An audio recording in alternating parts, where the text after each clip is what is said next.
Hey everybody, Mr. Ed Rollo here, and welcome to the Push 2 for Traktor 2 version 2 install and run through video. This new mapping includes a huge addition which really brings the whole user experience together.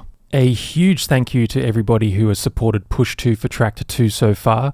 I'm really happy so many of you have benefited from this download, which is why I'm super excited to bring you version 2 today. Now, I made a previous video which takes you through all the initial stages of setting up Push 2 for Traktor 2, and if you haven't watched that, please go ahead and check that video out now. In this video, we're going to be covering specifically the installation procedure to get Traktor to display on the Push 2 LED screen. But first of all, a big shout out to DJ Unit 27 who developed a max patch allowing you to capture a part of your computer screen and send that to your Push 2 display. Unit 27 is a fellow Ableton certified trainer, also a very talented DJ and producer. Through the Ableton community, we started chatting and he's given me the go ahead to include his patch as part of this download. So a massive thanks to you, man. Definitely go check him out at unit27music.com. Now, this patch also includes a max object developed by David Butler from the Impersonal Stereo, which basically opens a gateway to allow for video to be sent to the Push 2 LED display. Without the hard work of these two developers, this really wouldn't be possible, so thank you.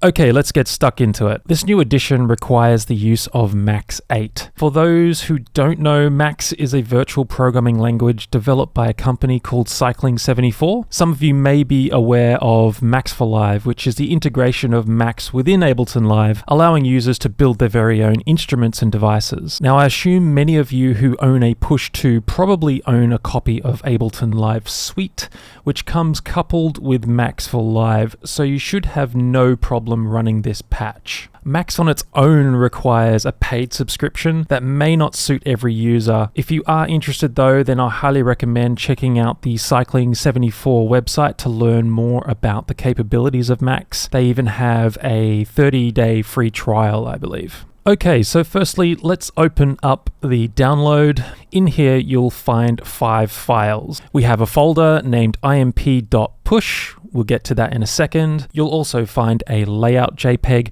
with all the different mappings for the Push 2. There are some additions to version 1, so definitely check that out. You also have the TSI file, which I run through in the first video. There's the README document with all this information on there, and I do suggest you read it. And finally, we have the Max patch, which is going to allow us to stream our computer screen to the Push 2 display. Okay, so first things first, we need to install the imp.push object. So to do that, we need to copy the entire folder and paste it into the following file path, which is our username, documents, max8, packages.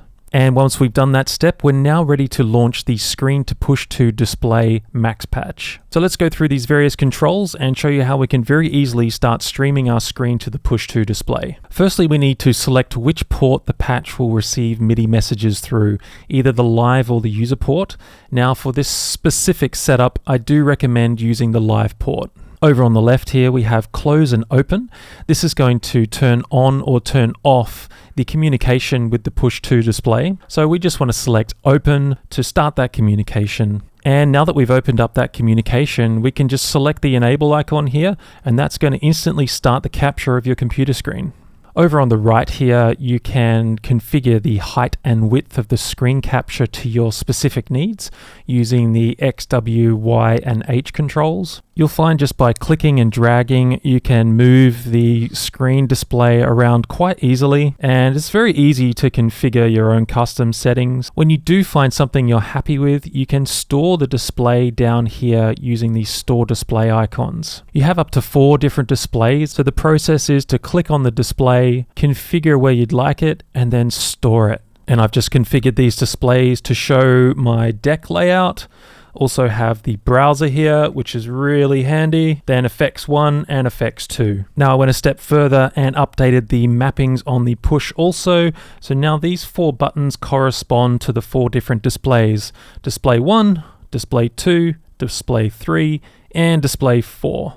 Once you've found a configuration that you're really happy with, then you can just go ahead and save this as your own preset, and then you can load it in next time you launch the patch. Now I have my Traktor window with a little bit of space at the bottom here, just so that on the Push 2 display I can see all the tracks that I'm scrolling through. When this is stretched down further, then when you start scrolling, you don't get to see the rest of your tracks down here. So I found if I just had my Traktor window a little bit smaller, this would enable me to see all my tracks in one go, and when I'm scrolling down, I don't miss anything. So there you have it. I am super happy we now have this screen integration, which really enhances the user experience. If anybody runs into any troubles whatsoever, please leave a comment and I'll do my best to answer it, or maybe someone else has run into a similar problem and can help you out also.